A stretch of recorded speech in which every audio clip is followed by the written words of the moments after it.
আজ বানালাম ডালিয়ার একটা টেস্টি আর খুব হেলদি একটা রান্না। প্রথমে ডালিয়াটাকে শুকনো খোলায় নাড়াচাড়া করে জলে ভিজিয়ে রাখলাম।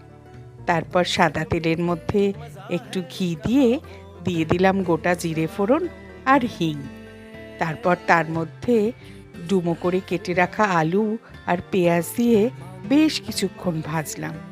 এরপর এর মধ্যে দিয়ে দিলাম আদা আর কাঁচা লঙ্কা বাটা। তারপর একে একে সবজিগুলো দিয়ে দিলাম, বিনস, গাজর আর টমেটো কুচি।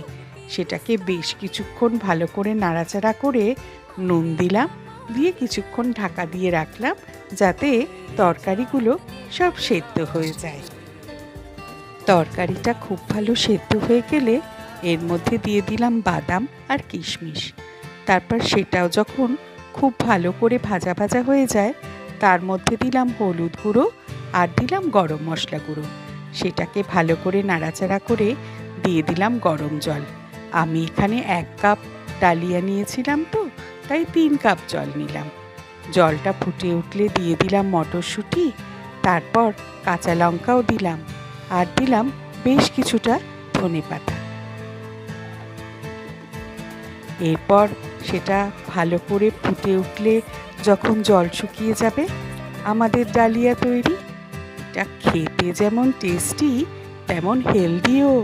তোমরা সবাই করে একবার দেখো কিন্তু।